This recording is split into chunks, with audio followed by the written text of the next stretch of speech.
अब हम बात करते हैं कि हिस्ट्री और एग्जामिनेशन। हिस्ट्री और एग्जामिनेशन जो है ना वो फाइनल ईयर के लेवल पे एक रट्टा होता था, हम वो लगाते थे, लिख लेते थे, और एग्जामिनेशन में भी जो है ना वो एक्टिंग कर देते थे, मार्क्स मिल जाते थे। लेकिन अभी जो आपने हिस्ट्री और एग्जामिनेशन करना है ना, वो अपनी लर्निंग के लिए करना है। कोई आपको देख नहीं रहा होगा कि आपने हिस्ट्री में क्या लिखा है। इवन मोस्टली कंसल्टेंट तो आपकी हिस्ट्री पढ़ते भी नहीं है ना, पीजीआर पढ़ते हैं। जस्ट वो ये देखते हैं कि इसने जो है ना वो हिस्ट्री लिखी हुई है, तो दैट्स गुड, बस। फिर वो नेक्स्ट मूव कर जाते हैं। तो आप लोगों ने कोशिश करनी है कि अपने हिस्ट्री और एग्जामिनेशन को इतना पक्का कर लें, इतना पक्का कर लें कि कोई भी आप पेशेंट देखें आपको पता चल जाए कि इसको क्या मसला है, on the basis of history and examination. अब वो फाइनल ईयर वाली गेम खत्म हो गई है कि जो है ना वो नाम की हिस्ट्री लिख रहे हैं, नाम का एग्जामिनेशन कर रहे हैं। अगर आप जिंदगी में अच्छा डॉक्टर बनना चाहते हैं, अपने कैरियर में आगे एक्सेल करना चाहते हैं, तो हिस्ट्री और एग्जामिनेशन को जो है ना वो अच्छा कर लें। उसकी अच्छा करने के लिए कुछ टिप्स इंशाल्लाह मैं वो आप लोगों को वॉइस नोट शेयर करूंगा ग्रुप में, वो आप लोगों ने सुन लेने हैं। तो हिस्ट्री और एग्जामिनेशन को जो है ना वो अब आपने प्रैक्टिकली वे से लेकर चलना है। फॉर एग्जाम्पल, एक एग्जाम्पल दे देता हूँ। एक बंदा फीवर के साथ आपके पास आया, तो वही ऑन सेट ओडी पारा वो नहीं, आपने फीवर का काम शुरू कर देना। टिपिकल जो फीवर के सवाल हैं, फीवर को डालें चैट जीपीटी पे, उसको कहें जी एक पेशेंट मेरे पास आया, उसको ये फीवर है 7 दिन से, मुझे बताओ कि इसको कौन कौन सी डिजीजेज हो सकती हैं, इसकी मैं हिस्ट्री किस तरह लूँ। वो आपको बता सकता है जी इसको डेंगू हो सकता है, मलेरिया हो सकता है, टाइफाइड हो सकता है, गैस्ट्रोएंटेराइटिस हो सकता है, ओटाइटिस मीडिया हो सकता है, टॉन्सिलाइटिस हो सकता है। फीवर की हिस्ट्री है ना, तो कोई भी इन्फेक्शन हो सकता है। चैट जीपीटी को आपने कहना कि अगर इसको टॉन्सिलाइटिस है तो मैं कौन सा एग्जामिनेशन करूंगा, वो आपको सारी चीजें बताएगा। फिर आपने उसको पेशेंट पे अप्लाई करना है। जब आप पेशेंट की हिस्ट्री लेंगे ना, आपको आइडिया हो जाएगा, सिस्टम तक आप पहुंच जाएंगे कि इस पेशेंट को किस सिस्टम की डिजीज है। फिर आगे उस सिस्टम में डिफरेंशियल बनाने हैं, उस उस सिस्टम को आपने प्रॉपरली एग्जामिनेशन करनी है, पॉजिटिव फाइंडिंग्स देखनी है। ये यकीन करें, मैं अपने 1 साल तजुर्बे से आपको कह रहा हूँ कि कोई भी पीजीआर, कोई भी कंसल्टेंट, जित बड़े से बड़ा हॉस्पिटल हो, आपको हाथ पकड़ के नहीं सिखाएगा।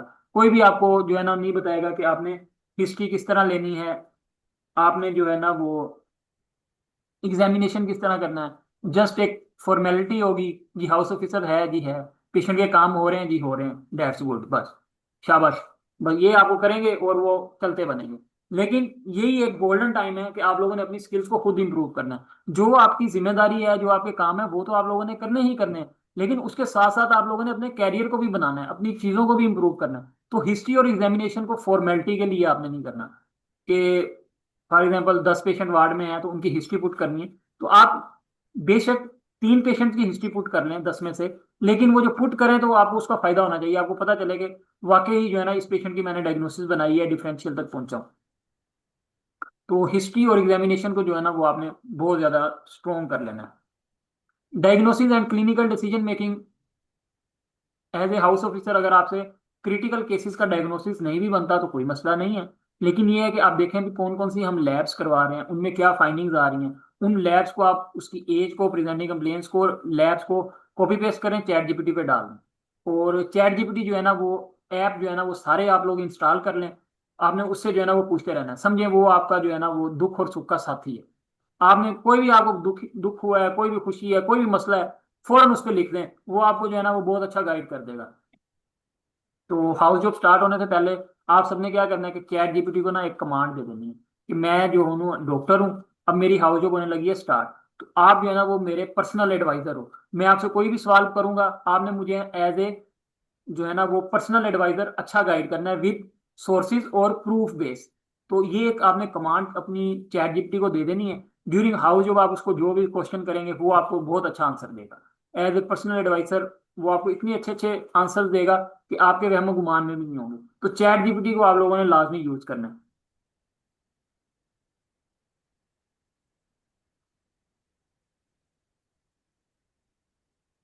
अच्छा, safe use of medical devices. तो आप हॉस्पिटल में जाएंगे, आपको बहुत सी जो है ना वो मेडिकल डिवाइसेस, इंस्ट्रूमेंट्स देखने को मिलेंगे, उनका सेफ यूज आप लोगों ने सीखना है। फॉर एग्जाम्पल, ईसीजी मशीन है, आपको पता होना चाहिए कि इसको किस तरह ऑपरेट करना है, किस तरह इसको चलाना है। नो डाउट वो आपका काम नहीं है, वो जो है ना वो पैरामेडिकल स्टाफ का काम है। लेकिन आपको सारी चीजें आनी चाहिए, किस तरह उसको यूज करना है। तो ये जो चीजें हैं ना आपको पता होनी चाहिए। इसी तरह जो हमारे पास नीडल्स हैं उससे किस तरह बचना है, नीडल प्रिक इंजरी से किस तरह बचना है, किस तरह आपने सेफ इंजेक्शन प्रैक्टिस करनी है, तो इन चीज की आप यूट्यूब से वीडियोस देखें कि अगर मैं किसी को इंजेक्शन लगा रहा हूँ तो उसके बाद नीडल को किस तरह आपने कैप करना है, कैपिंग आपको पता होनी चाहिए, नीडल की सेफ कैपिंग किस तरह है। तो सबसे पहले आप लोगों ने खुद को बचाना है।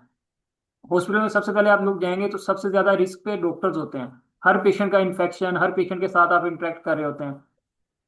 मास्क का यूज करें अगर कोई टीबी का पेशेंट है। इसी तरह जो है ना वो हेपेटाइटिस वगैरह का पेशेंट है तो अवॉइड करें कि उनसे ब्लड कांटेक्ट ना हो। अगर कोई आपके वूंड है, कोई जख्म हुआ हुआ है तो उस पे प्रॉपर आप ड्रेसिंग करके जाएं हॉस्पिटल। इसी तरह HIV के केसेस आते हैं, उनसे आप लोग बचें। तो जो है ना खुद को आपने सेफ रखना है और मेडिकल डिवाइसेस को जो है ना वो प्रॉपर जो है ना वो सेफ आप लोगों ने उनका यूज करना है। ये चीज आप लोगों को कोई भी नहीं सिखाएगा। डॉक्यूमेंटेशन, ये मैंने आपको पहले भी बताया कि हर चीज आपने डॉक्यूमेंट करनी है। पेशेंट अगर कहता है ना जी उसे बुखार हुआ है, कोई भी मसला हुआ है, इवन छोटे से छोटा मसला जिसको आप समझते हैं ना कि इसकी तो कोई वैल्यू ही नहीं है, या पेशेंट को मसला हो गया इसकी कोई वैल्यू ही नहीं है, सीनियर को इन्फॉर्म करने की जरूरत ही नहीं है, उसको आप डॉक्यूमेंट कर दें। और ऑलवेज ऑलवेज कभी भी खुद आपने कोई चीज एडवाइस नहीं करनी पेशेंट को, क्योंकि आपका स्टार्ट ऑफ हाउस जॉब है, आपको नहीं पता।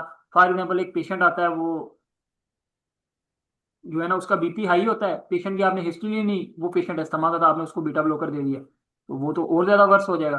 तो आप लोगों ने क्या करना है, हमेशा कंसल्टेंट से पूछना है। PGR मौजूद होते हैं वार्ड्स में, हॉस्पिटल में, उन्हें कॉल करें, उनसे पूछें। और जब आप एडवाइस लिखें तो साथ मेंशन करें, केस डिस्कस विद PGR फलाना, केस डिस्कस विद कंसल्टेंट फलाना, तो उनका नाम आप लिखें ताकि आपकी जिम्मेदारी खत्म हो जाए। इसी तरह आप लोग चीजों से सीखेंगे। खुद अपने बलबूते पे कुछ भी नहीं करना आप लोगों ने। ठीक हो गया। हमेशा सीनियर से पूछना है और वो चीज आपने डॉक्यूमेंट करनी है, किस सीनियर से पूछा वो भी साथ लिख देना, ताकि आप जो है ना वो सेफ साइड पे हो। डॉक्यूमेंटेशन की बहुत ज्यादा इंपॉर्टेंस।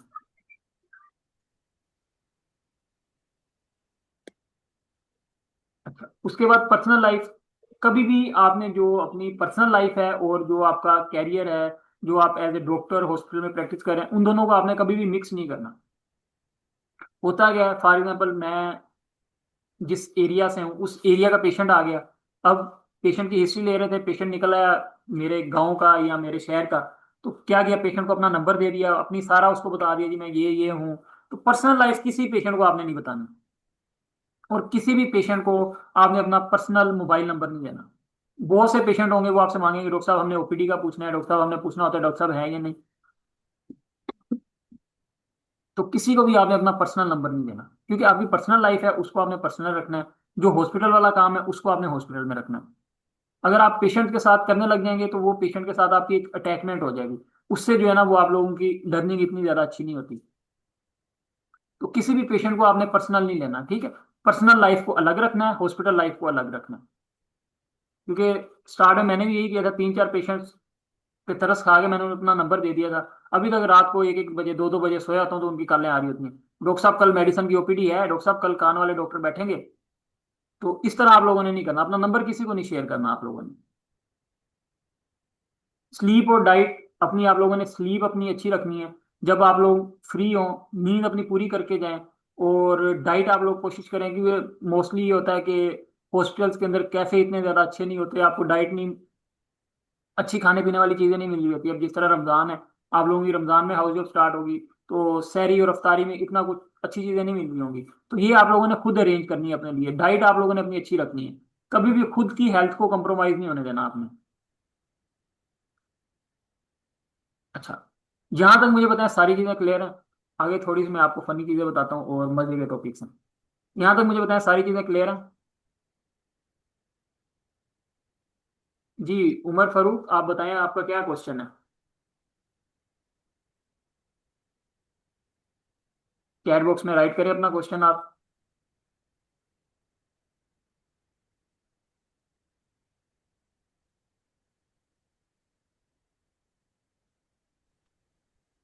अच्छा, जब आप हॉस्पिटल में जाएंगे ना पहले दिन, जो नर्सिस होंगी ना वो आपके धावा बोल देंगी, वो कहेंगे जी हमारे नौकर आ गए।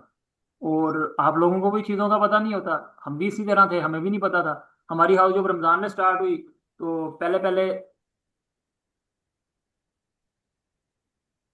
पहले पहले जो है ना वो मेरी मेडिसिन की रोटेशन स्टार्ट हुई। अब मैं जिस वार्ड में जाऊँ, नर्सें जो है ना वो मेरी दादी अम्मी बन के मुझे बताएं भी ये काम इस तरह करना है, ये काम इस तरह करना है।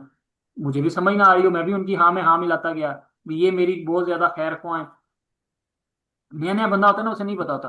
तो कोई भी 100 में से कुछ दो तीन होंगी जो आपकी खैर ख्वाह होंगी। 100 में से 96% जो नर्सेज होती हैं वो टॉक्सिक होती हैं। On the basis of my personal experience ये मैं आपको कह रहा हूँ, आप लोग खुद भी ऑब्जर्व कर लेंगे। 100 में से तीन चार होंगी जो बहुत ज्यादा अच्छी होंगी। जो अच्छी होंगी उनकी आप रिस्पेक्ट करें, जो अच्छी हैं उनकी रिस्पेक्ट करें, जो बुरी हैं उन्हें इग्नोर करें, और जस्ट उनसे प्रोफेशनली डील करें। अब नर्सिस क्या करती हैं, आपको सबसे पहले तो आप हॉस्पिटल जाते हैं ना, आपको पता ही नहीं होता कि आपका काम क्या है एज ए हाउस ऑफिसर। वो आपसे स्वीपर वाले काम भी करवाएंगी, सारे काम आपसे करवा रही होंगी। भी डॉक्टर साहब, डॉक्टर साहब आपको लाजमी कहेंगे वो, डॉक्टर साहब कह कह के जो है ना वो आपकी मत मार देंगे। डॉक्टर साहब ये काम कर दें, डॉक्टर साहब ये कर दें, डॉक्टर साहब आपने ये नहीं किया, डॉक्टर साहब आपने ये नहीं किया। खुद जो है ना वो कुर्सी पे सुकून से बैठी होंगी, सारे काम आपसे करवा रही होंगी।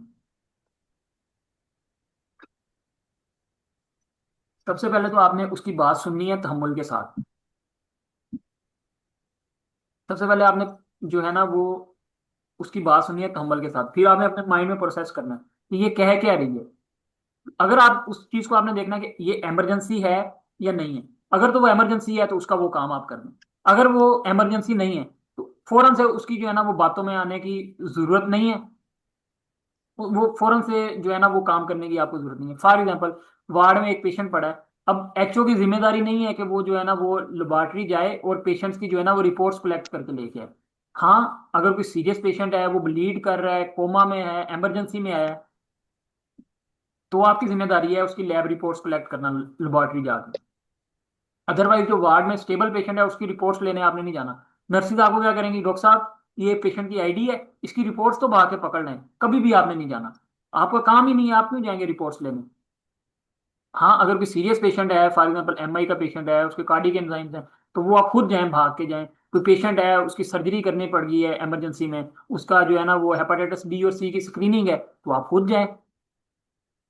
जो चीज आप समझें कि ये वाकई आपको जाना चाहिए और इमरजेंसी है, उसमें जो है ना वो आप अपनी डॉक्टरी को साइड पे रख दें। इमरजेंसी में आप अपनी डॉक्टरी को साइड पे रख दें। नॉर्मल रूटीन में जो है ना वो आप लोगों ने डॉक्टर बन के उनके साथ बिहेव करना है।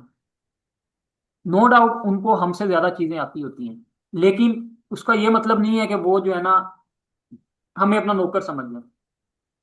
तो इस चीज को आप लोगों ने सीखना है।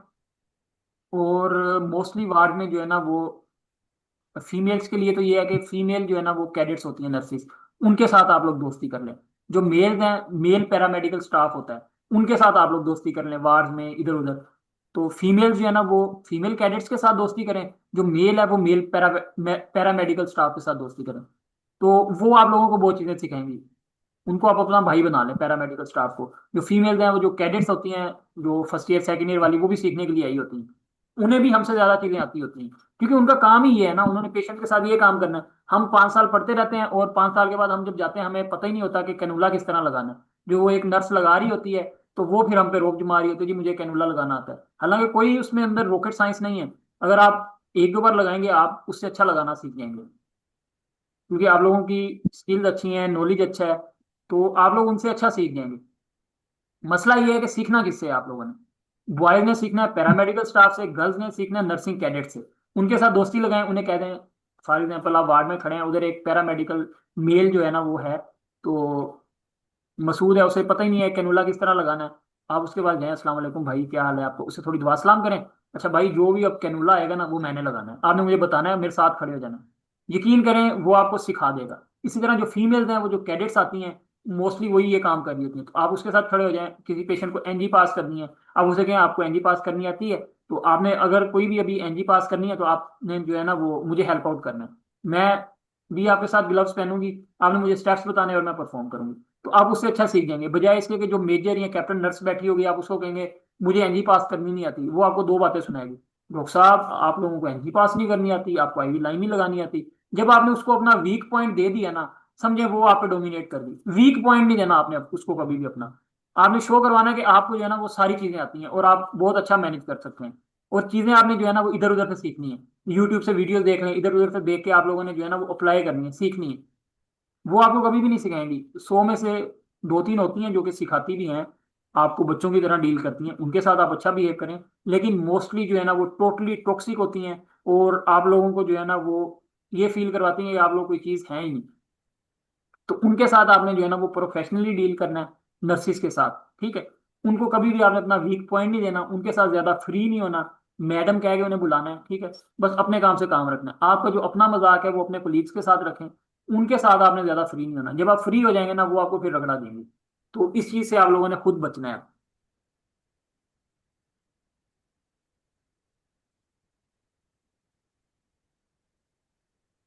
नेक्स्ट आ गया कुछ सीनियर्स होते हैं मोस्टली। मैं किसी सीनियर की बुराई नहीं करना चाह रहा, मोस्टली सीनियर्स होते हैं वो बहुत अच्छे होते हैं, ऑलमोस्ट सारे ही अच्छे होते हैं सीनियर्स। आपको सिखाते हैं, आपको हेल्प आउट करते हैं। लेकिन कोई रेयर केस निकल आता है जो कि बहुत ज्यादा रूड होता है, टॉक्सिक होता है, जो कि खुद को पता नहीं फन्ने खान समझता है। वो समझता है जी मैं ही कुल कायनात हूँ, मुझे सारी चीजें आती हैं। ये ब्लडी एचओ आ गया वार्ड में, अब मैं इसको देखता हूँ ये कैसे काम करता है, इसकी ऐसी की तैसी, ये डॉक्टर बना तो बना ही क्यों।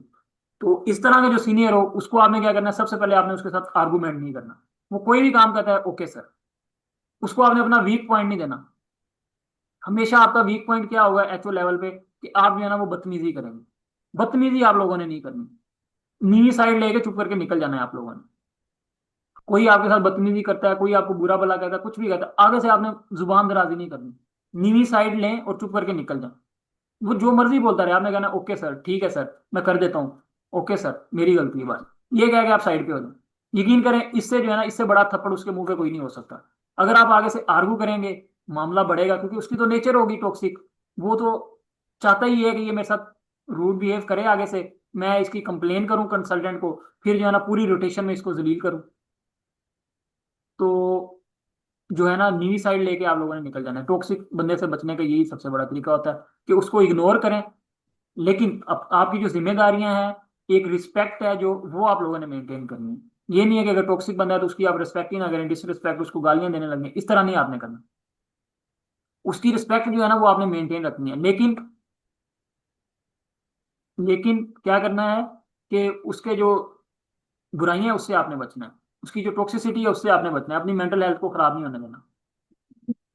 इसी तरह आप लोगों ने ना, आप लोग अभी आएंगे रोटेशन में मोस्टली, जैसे फीमेल्स होती हैं तो फीमेल्स पीजीआर के साथ उनकी दोस्ती हो जाती है, मेल्स होते हैं उनकी मेल पीजीआर के साथ हो जाती है। तो पहले आप लोगों ने आते ही किसी से दोस्ती नहीं कर लेनी, पहले जस्ट जज करें। आप उनके जूनियर बन के जो है ना जज करें, 2-3 हफ्ते उनके साथ काम करें। जब 2-3 हफ्ते आप काम करेंगे ना, आपको खुद ही पता चल जाएगा कौन सा बंदा अच्छा है, कौन सा बंदा किस लेवल का है, कौन सा बंदा किस लेवल पे खड़ा है, नॉलेज में किस लेवल पे खड़ा है, करेक्टर में किस लेवल पे खड़ा है, रिस्पेक्ट में किस लेवल पे है। तो जो आपको लगे भी उसके साथ आपकी वाइब्स मैच हो रही हैं, उसके साथ आप दोस्ती करें, अपनी गपशप भी रखें, बहुत अच्छी चीज़ है। लेकिन पहले ही दिन जो है ना वो किसी के साथ आप लोगों ने फ्री नहीं होना। पहले आप जज करें लोगों को। हाउस जॉब के दौरान मैं यही कहता हूँ कि कोई भी, क्योंकि हाउस जॉब 12 महीने आपकी एक डिपार्टमेंट में नहीं होती, 15 दिन कहीं होती है, महीना कहीं होती है, 3 महीने कहीं होती है, महीना किसी वार्ड में, हर जगह आप लोगों को नए नए लोग मिलेंगे। फौरन से जाते आपने जो है ना वो उनके सामने खुली किताब नहीं बन जाना।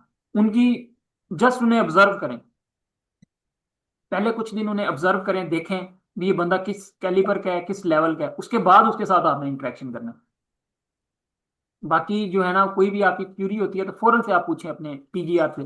पीजीआर आपको बताएगा हर चीज, कोई भी पीजीआर ऐसा नहीं होगा कि जो आपको कहेगा जी मैं नहीं बता रहा। वो जितने बड़ा से बड़ा भी टॉक्सिक होगा ना वो आपको चीजें सिखाएगा, अनलेस कि आपने पूछना खुद है।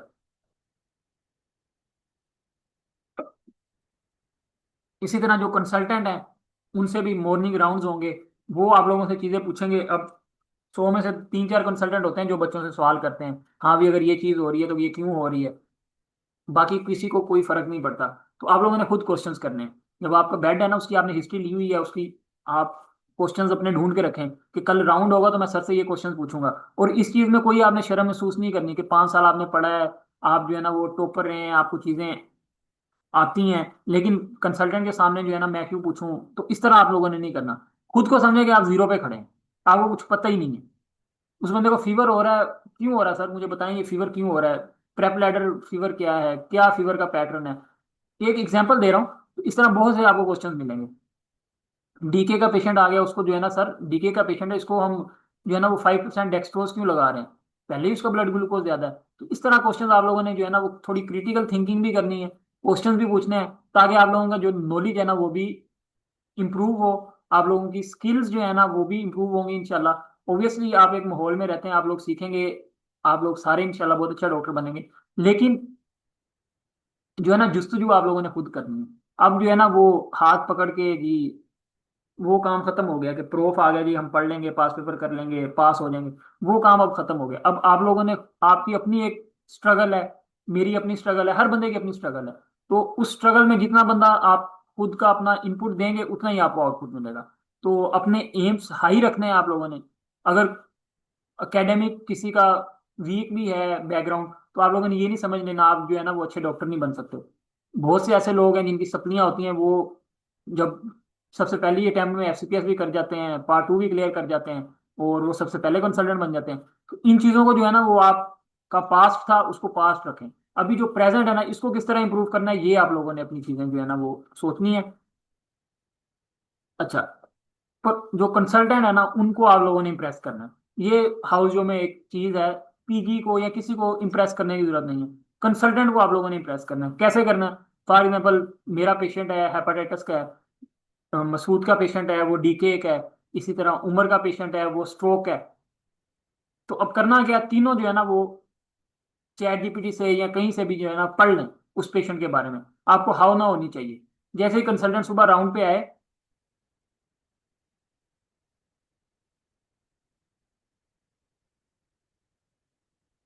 नहीं नहीं, टीसी नहीं, मतलब कि आप लोगों ने उसको अपने नॉलेज से इंप्रेस करना है।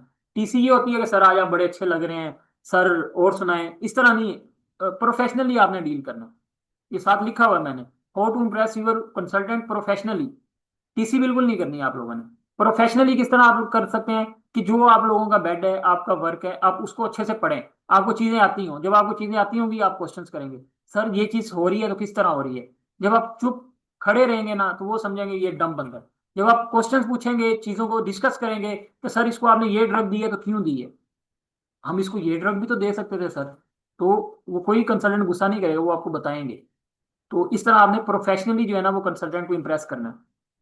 ऑब्वियसली हमारा नॉलेज जो है ना उनसे बहुत ज्यादा कम है, उनका नॉलेज बहुत ज्यादा है, लेकिन हम उनसे क्वेश्चंस करेंगे, उनसे सीखेंगे। जब वो देखेंगे ना कि ये बंदा सीख रहा है,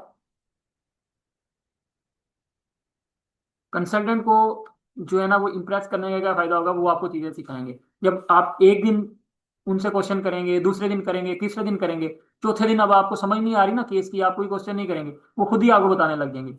हाँ बेटा आज आपने कोई क्वेश्चन नहीं पूछा, ये चीज इस तरह होती है, इसको हम इस तरह करेंगे, इसको इस तरह करेंगे। तो फिर जो है ना वो आप लोग,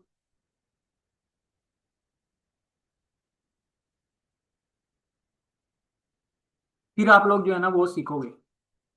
तो कंसल्टेंट के साथ अच्छा इंटरेक्शन रखना है। कोशिश करें कि जो आपका पेशेंट है उसको पढ़ के जाएं। फॉर एग्जांपल आप बेसिक जो लैब्स हैं वो आप लोग सीखें, ईसीजी को किस तरह इंटरप्रेट करना है वो आप लोग सीखें, बेसिक बेसिक जो ड्रग्स हैं उनको आप लोग खुद से सीखें, ताकि अगर कंसल्टेंट कोई ड्रग लिख रहा है तो आपको पता हो कि ये ड्रग लिख रहा है तो क्यों लिख रहा है, फिर आप उससे क्वेश्चन करें। तो इस तरह आपने कंसल्टेंट्स को आपने जो है ना वो इम्प्रेस करना है। अच्छा, मोस्ट निग्लेक्टेड एरिया जो होता है ना हाउस जो में, वो क्या होता है, ओपीडी की मेडिसिन होती हैं। कि ओपीडी तो आप लोगों की होंगी नो डाउट, हर डिपार्टमेंट में होती हैं, लेकिन आपको क्या किया जाएगा, एचएमएस पे बिठा दिया जाएगा। यहाँ आपको ये कह दिया जाएगा पेशेंट जैसे ही अंदर आता है उससे हिस्ट्री पूछ के बताओ भी इसको क्या मसला है। बेसिक जो मैनेजमेंट है ना डिजीज की, वो आप लोगों को कोई भी नहीं सिखाता। इवन गवर्नमेंट हॉस्पिटल्स में भी कोई इतनी ज्यादा अच्छी ओपीडी की नहीं होती। मैंने खुद भी काम किया हुआ है 3-4 महीने गवर्नमेंट हॉस्पिटल में ओपीडी में, लेकिन इतना ज्यादा अच्छा आपको कोई भी नहीं सिखाता।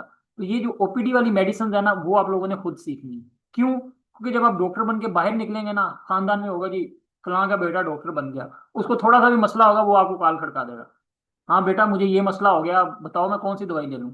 अब हाउसों में आपने किया क्या होगा, हिस्ट्रियां डाली होंगी, एनजी पास की होगी, फोली पास की होगी, आईवी लाइन मेंटेन की होगी, पेशेंट को ओटी शिफ्ट करवाया होगा, उसका जो है ना वो कंसेंट लिखा होगा, काउंसलिंग लिखी होगी। तो आप लोगों को पता ही नहीं होगा मेडिसिन का। और यकीन करें इन द एंड नहीं पता होता, कोई भी नहीं सिखाता। आप लोगों ने खुद इस चीज पे मेहनत करनी है, ड्रग्स के नाम सीखने हैं, पेशेंट्स के चार्ट पढ़ें, कौन सी डिजीज है उसको क्या मैनेजमेंट कर रहे हैं। वरना हाउस जॉब के अंदर ओपीडी का जो एरिया है ना वो बहुत ज्यादा वीक रहेगा आपका। लेकिन जो आपका मोस्टली डिमांडिंग चीज है जब आप हाउस जॉब के बाद निकलेंगे सोसाइटी में, वो यही चीज है कि आपको बेसिक मैनेजमेंट आनी चाहिए डिजीज की। तो ये एक एरिया है जो निग्लेक्ट होता है, इसको आप लोगों ने खुद इंप्रूव करना। ओपीडीज आपकी होंगी, उसमें आपको एचएमएस पे बिठा दिया जाएगा, आप एचएमएस पे जो है ना वो दवाइयां पुट कर रहे होंगे पेशेंट की, तो वो जब आप एक दवाई पुट करेंगे आप देखेंगे अच्छा इसमें ये साल्ट है, ये डोज है। पहले दो तीन पेशेंट्स की तो आप देखेंगे, लेकिन जब आपके सामने 50 कापियों का ढेर लग जाएगा ना और आपने वो सारी कापियां पुट करनी होंगी एचएमएस पे, तो फिर आपको नहीं होश रहेगी, फिर आप जो है ना वो बस क्लैरिकल वर्क ही करेंगे। तो जो है ना ये चीजें आप लोगों ने खुद सीखनी है।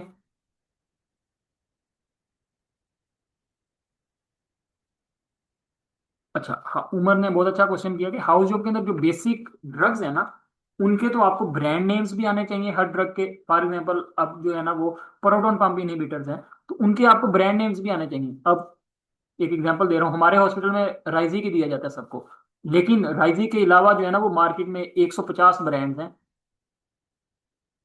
प्रोटोन पंप इनहिबिटर्स के, तो वो आप लोगों को कोई भी नहीं सिखाएगा। पूरे एक साल में मैंने सीएमएच में सिर्फ राइजी की जो है ना वो प्रिस्क्राइब होते देता है देखा है हर ओपीडी में। 20 mg वाला राइजिक दे दो या 40 वाला दे दो, आप लोग भी यही देखेंगे। लेकिन राइजिक के अलावा भी बहुत ज्यादा ब्रांड्स हैं जो कि सस्ते भी हैं अच्छे भी हैं,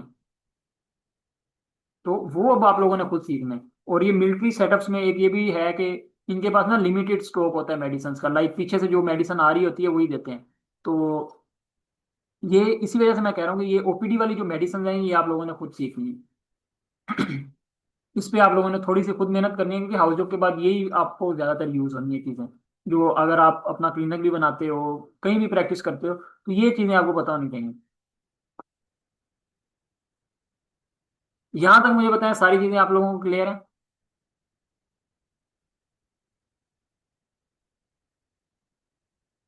काइंडली सारे आंसर करें, यहाँ तक सारी चीजें क्लियर हैं?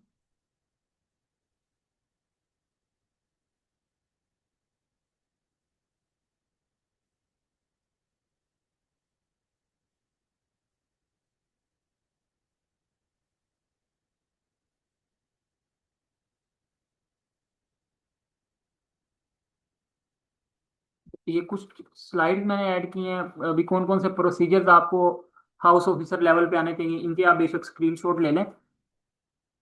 तो सबसे पहले तो जो है ना वो आपको पता होना चाहिए कि वीएन को किस तरह पंचर करना है, आईवी सैंपल किस तरह लेना है, आईवी कैनुला किस तरह लगाना है, ठीक है, आईवी मेडिसिन किस तरह देनी है। क्योंकि कोई भी पीजीआर या कंसल्टेंट आपको नहीं कहेगा कि ये पेशेंट आ गया इसको आईवी लाइन मेंटेन करो। वो आपको यही कहेगा हाँ भी इस पेशेंट की हिस्ट्री डाल दी है, इसको इसकी फाइल समेत इसको ओटी शिफ्ट कराओ। आप जो है ना वो उधर खड़े हैं चुप करके, उतनी देर में नर्स ने उसको आईवी लाइन भी पास कर दी है और जो है ना उसके ब्लड सैंपल्स भी ले लिए हैं। ऐसा नहीं होना चाहिए। जब आप लोग जाएं जिनकी स्पेसिफिकली एमआरसी या वार्ड्स में ड्यूटी हो, आप लोगों की कोशिश होनी चाहिए कि हर पेशेंट की आईवी लाइन आप खुद पास करें। और उधर जो स्टाफ है उन्हें आप रिक्वेस्ट कर लें कि सर जो भी पेशेंट आता है उसकी आईवी लाइन मैं मेंटेन करूंगा, उसका जो सैंपल है वो मैं लूंगा। कोई भी आपको नहीं कहेगा भाई इसका कर लो। इसी तरह एबीजीज जो है ना वो बहुत कम पेशेंट्स होते हैं जिनकी एबीजीज लेनी होती हैं, तो एबीजीज वाला अगर कोई भी पेशेंट हो तो वो आपने जो है ना वो खुद लेनी है। आपको पता होना चाहिए किस तरह आपने हेपरिन लेनी है सिरिंज के अंदर, किस तरह आप एबीजीज लेंगे। इसी तरह अगर ब्लड कल्चर करवाना है तो कौन सी बोतल में सैंपल जाता है, ये चीजें आप लोगों ने खुद सीखनी है। वरना ये सारे काम जो है ना वो नर्सिंग स्टाफ के करने वाले हैं, लेकिन आप लोगों ने सीखने हैं, क्योंकि एज ए डॉक्टर जब आप बाहर निकलेंगे सोसाइटी में ये चीजें आपको पता होनी चाहिए। आईवी इंजेक्शन कहाँ पे लगाते हैं, सबकट इंजेक्शन किस तरह लगता है, इंट्रामस्कुलर किस तरह लगता है। और इंट्रामस्कुलर कभी भी आपने जो है ना वो कमीज या ट्राउजर के ऊपर से कभी भी नहीं लगाना। इंट्रामस्कुलर इंजेक्शन में हमेशा आपने कोशिश करनी है कि स्किन एक्सपोज करके फिर लगाना है। ये एक बहुत बड़ी टिप है, आपने याद रखनी है। ये जितने भी पेरिफेरी में बैठे होते हैं ना नीम हकीम, वो क्या कर रहे होते हैं कि कमीज के ऊपर से जो है ना वो इंजेक्शन लगा रहे होते हैं, डेल्टॉइड पे लगा रहे हैं तो वो फीमेल पेशेंट है तो वो ऊपर से लगा देंगे, उससे जो है ना वो स्वेयर अब्सेस बन जाती है। तो इस तरह की चीजें जो है ना वो आप लोगों ने खुद सीखनी है। इसी तरह आप लोगों को जो पता होना चाहिए कि ईसीजी की लीड्स किस तरह लगानी है। हालांकि ये पैरामेडिकल का स्टाफ का काम है, वो कर भी देगा, आप नहीं सीखेंगे उसको कोई फर्क नहीं पड़ता, काम चल रहा है। और सबसे बड़ी बात ये कि अगर आप हॉस्पिटल में नहीं होंगे ना हॉस्पिटल फिर भी चलता रहेगा, पेशेंट्स उसी तरह ट्रीट होते रहेंगे, लेकिन आप लोगों की लर्निंग कंप्रोमाइज होगी। तो सबसे पहले तो आपको पता होना चाहिए ईसीजी की लीड्स किस तरह लगानी है, किस तरह सीखना है। शौक के साथ आप जाएं, 10-12 बार आप करें ईसीजी, जब आपने सीख ली उसके बाद आप बेशक ना करें। कोशिश करें कि पहले 2-3 महीने में बंदे को क्रेज भी होता है तो ये सारी चीजें सीख लें। इस तरह वार्ड में पीक फ्लो मीटर होता है उसको किस तरह परफॉर्म करना है, कैथेटराइजेशन किस तरह करना है मेल्स में फीमेल्स में, तो फीमेल्स को फीमेल्स करती हैं, मेल्स को मेल्स करते हैं, तो इन चीज़ों को आप सीखें। और जो फोलीज होती है उसके अंदर आपने नॉर्मल सलाइन नहीं डालना होता, डिस्टिल्ड वाटर डालना होता है, ये चीज़ आपको पता होनी चाहिए। ठीक है, एयरवे को किस तरह आपने मेंटेन करना है, इंटूबेशन एंडोट्रेकियल ट्यूब किस तरह पास करनी है, एनेस्थीसिया में आपकी रोटेशन होगी। कोई आपको जो है ना वो नहीं देगा ईटीटी पास करने के लिए, लेकिन रिक्वेस्ट करें पीजीआर पे कि सर आप मेरे साथ खड़े हो, मैं पास करना चाहता हूँ। जब आप रिक्वेस्ट करेंगे ना वो आपको लाजमी सिखाएंगे। अगर आप चुप करके खड़े रहेंगे, आपकी सीखने की विल नहीं होगी, तो वो भी आपको नहीं सिखाएंगे। वो भी यही कहेंगे बस ठीक है, खड़ा खड़ा रहने दो, मैं अपना काम करता हूँ, क्योंकि ऑब्वियसली हर बंदे ने अपनी जिम्मेदारी पूरी करनी होती है। अब आप लोग जब आ जाएंगे, आप लोग की एग्जांपल ले रहा हूँ, आप लोग कितना फाइनल ईयर वालों को सिखा देते हैं, या जब हम हाउस ऑफिसर थे हमने अपनी फाइनल ईयर को कितना सिखा दिया। तो यही हिसाब पीजीआर और उनका है। हर बंदे को अपनी जिंदगी से मकसद है, हर बंदा अपने हिसाब से चलता है, कोई भी ये नहीं सोचता कि इसको मैं सिखा दूं ये मेरा जूनियर। कोई नहीं सिखाएगा अनलेस के आपसे कोई पूछे ना, या आप किसी से पूछे ना। तो हाउस जो में जो है ना वो ये अपनी झिझक जो है ना घर रख के जानी है आप लोगों ने, कि मैं इससे क्वेश्चन नहीं करूंगा, मैं कुछ पूछूंगा नहीं। खुलेआम क्वेश्चंस करें, खुलेआम पूछें। कोई भी काम नहीं आता ना आगे कूद पड़े, सर मुझे ये आप सिखाएं, मुझे नहीं आता। बेशक आपको आता भी है लेकिन फिर भी कूद पड़े, उससे आपकी स्किल्स मजीद इंप्रूव होंगी। तो ये सबसे बड़ी टिप है कि हाउस जो में आपने क्वेश्चंस करने हैं और हर काम पे खुद को आगे लेके चलना है। इसी तरह कुछ जो है ना वो ये हैं प्रोसीजर, ये आपको सारे देखने को मिलेंगे लेकिन आपको करवाएगा कोई नहीं। तो आप लोगों ने कोशिश करनी है कि खुद आप लोग सीखें आगे आगे होके। हाँ ये बड़ी इंपॉर्टेंट चीज है। जो आपकी सर्जरी में रोटेशन होगी ना तो उसमें आपको माइनर सर्जिकल जो प्रोसीजर है ना वो आप लोगों ने लाजमी सीखने हैं। उसके अंदर हमारे पास क्या है, स्किन स्यूचरिंग है। कोई आपको स्यूचर लगाने के लिए नहीं देगा। एक केस हुआ है ना, 3 घंटे केस पे लगे हैं, कंसल्टेंट ने लगाए हैं, उसके बाद स्यूचर्स लगाने हैं, ओटीए पकड़ के फौरन से 5 मिनट के अंदर स्विचेस लगाना स्टार्ट कर देगा, लगा देगा। लेकिन रिक्वेस्ट कर लें ओटीए को, उन्हें थोड़ा खिलाएं पिलाएं, भाई मुझे आज ये आप जो है ना वो लेप्रोटमी के स्विचेस लगाने थे, मैं आपको समोसे खिलाऊंगा। तो वो जो है ना वो आपको खुशी से सिखाएगा भी। वो समझे आपको अपना जो है ना वो हर चीज समझ लेगा, वो आपको सिखाएगा भी। बाद में आप उसे समोसे खिला देंगे, इस तरह जो भी वो हो आपकी डीलिंग वो आप लोगों ने खुद करनी है। इसी तरह ड्रेसिंग है वूंड की, वो आप लोग सीखें, क्योंकि जैसे ही एक केस होता है ना उसमें काफी टाइम लगता है, 3-4 घंटे लग जाते हैं, घंटा लग जाता है। तो ओटीए स्टाफ का यही होता है कि केस हो गया, कंसल्टेंट ओटी से निकला है, इसको फौरन से जो पेशेंट को ना वापस भेजो।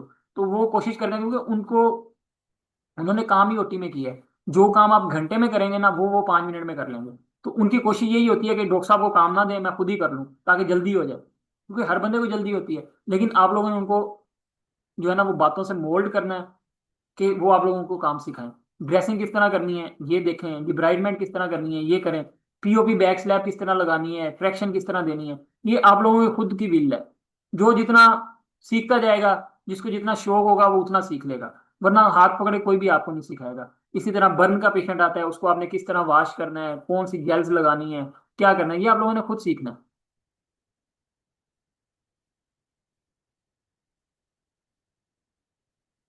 पीजीआर नहीं कहते कभी भी आपको खिलाने का। जो एक डॉक्टर होता है ना पढ़ा लिखा बंदा, वो कभी भी आपको छोटी मोटी चीजों पे जज नहीं करता। लेकिन जो ओटीएज होते हैं ना वो यही कह रहे होते हैं कि ये डॉक्टर साहब हैं, इनकी ताज़ा ताज़ा पे लगी है, तो अगर मैं इनको कोई चीज़ सिखाता हूँ चलो इनसे कुछ खा लूंगा। तो कोई इसमें बुराई नहीं है मेरे हिसाब से, कि अगर कोई आपको एक अच्छी स्किल सिखा रहा है, अपना टाइम दे रहा है, अगर आप उसको थोड़ी बहुत चीज़ खिला भी देते हैं, और वो 1-2 बार ही आपको तंग करेंगे, मजीद ज्यादा तंग नहीं करते। जब आपका उनसे फ्लो बन जाएगा ना फिर वो आपको खुद ही कहेंगे हाँ भी डॉक्टर साहब आए, स्टिचेस लगाएं, आए इसकी ड्रेसिंग करें, आए ट्रैक्शन दें। बस 1-2 बार ही ये चीज होती है। तो इसमें आप लोगों ने जो है ना वो कंजूसी है इस तरह जो है ना वो नहीं करना। उनको 1-2 बार खिला दें, फिर उसके बाद समझे वो आपको अपना उस्ताद मानेंगे, आपको सारी चीजें खुद सिखाएंगे। तो ये भी एक टेक्निक है, ठीक हो गया। तो यहाँ तक मुझे बताएं सारी चीजें क्लियर हैं। मैंने कोशिश की है कि समराइज फॉर्म में सारी चीजें आपको थोड़ी थोड़ी टच कर दूं। बाकी इंशाल्लाह मैं कोशिश करूंगा कि साथ साथ ग्रुप्स में वॉइस नोट भेजता रहूं। उसके अलावा आप लोगों ने खुद भी कोई भी क्यूरी हो आप मेरे से पूछ सकते हैं, इंशाल्लाह I will try my best कि मैं आप लोगों को आंसर कर दूं। लेकिन ये है कि यार सीखें, ये जो 1 साल है ना बड़ा इंपॉर्टेंट और कीमती है। इसके बाद आपको कोई भी मौका नहीं मिलेगा। यही 1 साल है कि आप सीखेंगे और सारी चीजें सीखेंगे। उसके बाद तो ये होगा ना, कोई मेडिसिन में चला गया, कोई ईएनटी में चला गया, तो वो फिर अपनी फील्ड में सीखेगा, उसमें महारत हासिल करेगा, उसमें अपना नाम बनाएगा। लेकिन आना आपको सारा कुछ चाहिए। तो बाकी नोट्स वगैरह चीज़ें जो है ना वो इंशाल्लाह मैं ट्राई करूंगा कि आप लोगों के साथ शेयर कर दूं। लेकिन हाउस जो में कोई इतने ज़्यादा नोट्स मैंने बनाए नहीं है, टू बी ऑनेस्ट, जो है ना। तो अब यहाँ तक मुझे बताएं, सारी चीज़ें क्लियर हैं आपको? बाकी जो सीमेज भावलपुर के स्टूडेंट्स हैं ना, इंशाल्लाह उनके लिए मैं कोशिश करूंगा कि वॉइस नोट्स आप लोगों को बताऊंगा जब आप लोगों की स्टार्ट होगी ना, या पहले दिन। तो आप लोगों को और भी मजीद भी चीज़ें बताऊंगा कि अपने हॉस्पिटल सेटअप में आप लोगों ने किस तरह सर्वाइव करना है। क्योंकि ये तो ओवरऑल था ना, लेकिन अपने हॉस्पिटल के हिसाब से मैं इंशाल्लाह बताऊंगा आपको, डोंट वरी।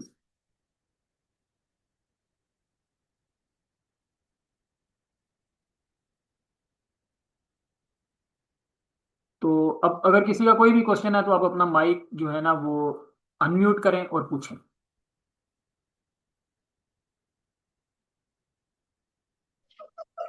अस्सलाम वालेकुम उस्मान भाई। नर्सेज नहीं लिफ्ट कराती हैं यार। मुझे आपका क्वेश्चन समझ नहीं आया, काइंडली रिपीट कर दें।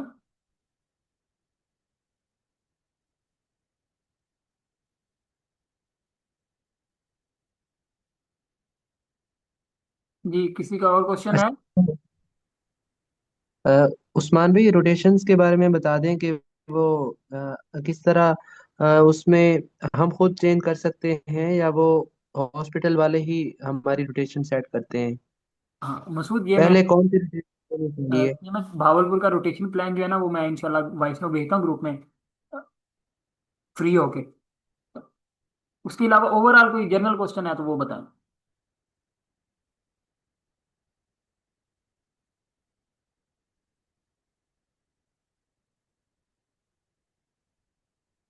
किसी का कोई क्वेश्चन नहीं है?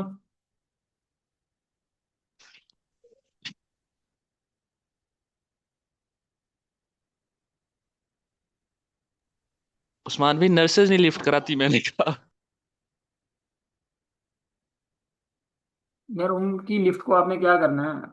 आप लोग खुद डॉक्टर हैं, खुद का एक स्टैंडर्ड रखें, जो है ना वो खुद कोशिश करें, सीखें। मोबाइल पे, इंटरनेट पे हर चीज़ अवेलेबल है। तो किसी की मिन्नत करने की जरूरत नहीं है। अगर कोई चीज़ आपको नहीं सिखा रहा, कोई चीज़ नहीं बता रहा, सेकंड टाइम उसे कहने की जरूरत नहीं है। जो आपके पीजीआर हैं, कंसल्टेंट्स हैं, वो आपको लाजमी सिखाएंगे। उनसे जब आप पूछेंगे तो उनसे आप लोग सीखें, कोशिश करें।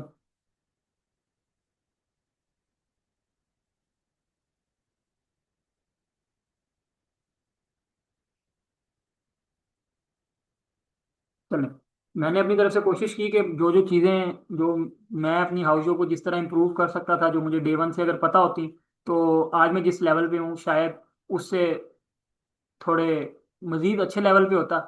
लेकिन I will try my best कि आप लोग जो है ना वो अच्छा अच्छा सीखें। अच्छा अच्छा आप लोगों का ये साल गुजरे, आप लोग सब जो है ना वो बहुत अच्छे डॉक्टर बने। मेरी दुआएं आप लोगों के साथ हैं। बाकी परेशान नहीं होना, इजी सीन है इंशाल्लाह, यू विल एस इट।